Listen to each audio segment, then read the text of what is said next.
Hello, ladies and gentlemen, and welcome back to the Common Sense Crypto channel. As with you always, this is Rich doing another video today on XRP. So I hope you're all having a wonderful day wherever you are in this great world. We're going to talk about XRP. I'm going to start with this. U.S. Fed's Jerome Powell backtracked on CBDCs, but on the other side of the world, 4 Asia markets succeeded on their CBDC pilot. China, Hong Kong, Thailand, and the UAE. 20 banks, 160 cross-border payments, US $12 million plus in value. Now, does that mean that the US is not going to get a CBDC at all? See, it's hard for Jerome Powell to sell it to the American people because people don't want the government knowing where they're going to spend their money.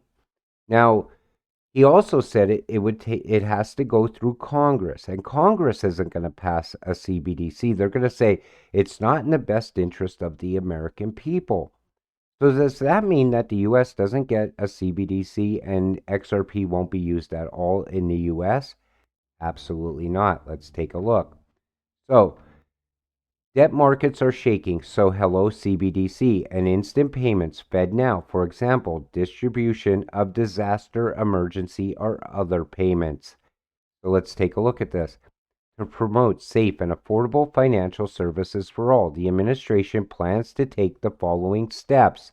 Agencies will encourage the adoption of instant payment systems like FedNow by supporting the development and use of innovative technologies by payment providers to increase access to instant payments, and using instant payment systems for their own transactions where appropriate.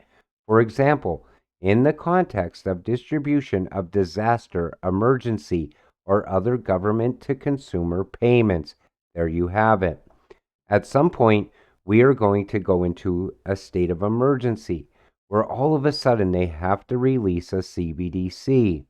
That's how they're going to push it through because Congress won't pass it and the American people don't want it. But when it comes to an emergency, everyone will accept it. And again, at that point, it could be a liquidity crisis. Who knows? Maybe the stock market crashes. We'll have to wait and see. Financial Associated Press, September 28th. The U.S. Embassy in Russia advises U.S. citizens living in Russia to leave as soon as possible. It also warned U.S. citizens to travel to Russia with caution. You see how they're setting up a narrative now?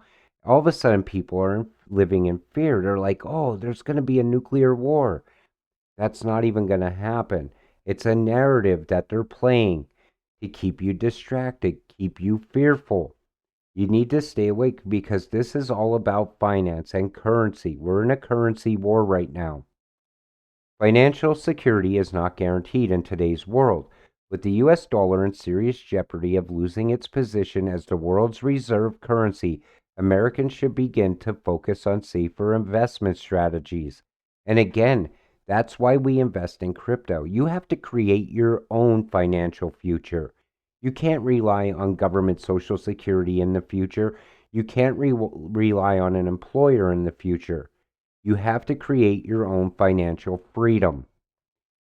U.S. to provide Ukraine with more financial support. More than $12 billion in Ukraine-related aid will be included as part of the stopgap spending bill on September 28th. Now, here's the thing. We're sending more money to the Ukraine while we have homeless people all throughout the U.S. We also have veterans living in shelters. We have nonstop inflation. We have a housing crisis. We have people living in poverty, and yet we're still sending money to the Ukraine. But you know what that also causes? Division, because you have some people that say we must help the Ukraine at a time like this, and other people saying you need to help your own people first. U.S. blew up Russian gas pipeline Nord Stream 1 and 2, says former Polish defense minister. So Poland's pointing the finger at the U.S. also. I know Russia didn't do it. Think about it. They could have used that pipeline as a weapon of power. Think about it. All they have to do is shut off the gas. That's it. At any time. So Russia would never blow up that pipeline. That's why a lot of people think the U.S. is involved. Despite U.S. sanctions, China is providing Iran with significant financial support by buying 1 million barrels of crude per day. Now, China doesn't care about U.S. sanctions at all. China is going to continue on buying up gold and backing their digital currency with that gold. You'll see, because they don't care what the U.S. has to say, period. Many forecasts are now calling for a U.S. recession, prompted by worrying signals from the markets and elsewhere. Will it happen? I believe we're already in a recession, and they've been downplaying this for a long time. Just hit us with the interest rates already, because you know what? They're coming no matter what. They're going to continue to raise the rates. It's a fact. And again, recession is still going to skyrocket, leading us into a liquidity crisis at some point. Digital assets will change the world. XRP will recession proof my future. And that's the thing. We invest in crypto because we know at some point it's going to make us rich. We don't have to face the bleak future that a lot of people have. You talk to people outside of crypto, literally, all they worry about is either inflation, housing crisis, this crisis or that crisis, pending food crisis. When you're investing in crypto, you're like, I'm just waiting for my XRP to take off so I could avoid all these problems. That's the difference when you're investing in something you know is going to make you rich soon. Fed will be to buy up XRP from holders. Never trust government. I'll hold now for sure. They're not offering out of kindness. They plan to profit. Out of crisis comes great opportunities. All of a sudden, people are still saying the Fed is going to buy XRP back. I don't see that happening.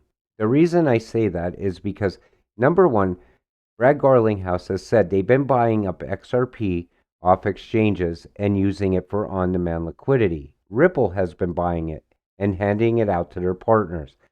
So why would they not do that with the Fed also? Plus, Ripple has a lot of supply of XRP. So we'll have to wait and see how that goes, but I do believe the Fed will never buy back from us.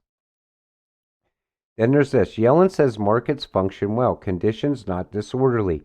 Bloomberg, meanwhile, we just had a $57.8 trillion downturn in the U.S. stocks and fixed incomes market value. There you have it, ladies and gentlemen. Buckle up. And again, this is going to continue. I believe the Dow Jones, honestly, is going to go into a 10-year correction. You can't go upward for 100 years without coming back down. But I do believe at some point we're going to get a blow off top in the stock market and everything's going to look great. Crypto will be skyrocketing at that point and all. And then the crash will come. BRICS in New York.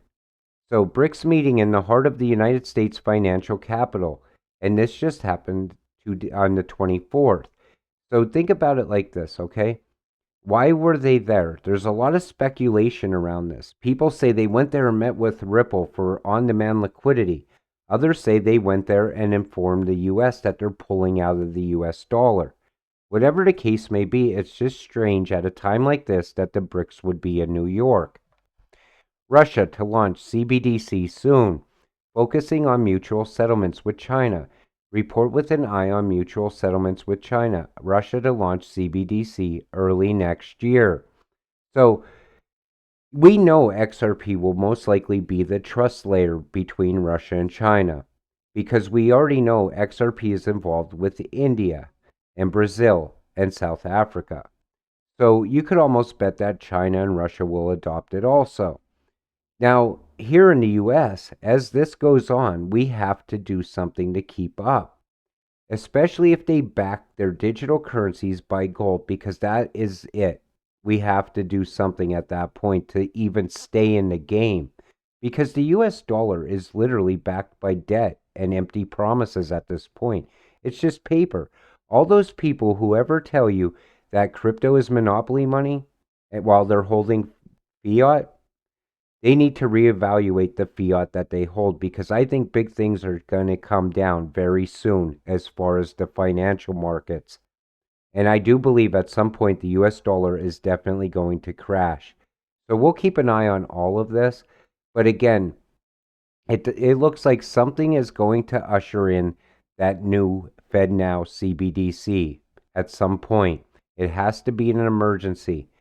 And I believe it's going to be a liquidity crisis still, because that seems to be where we're headed.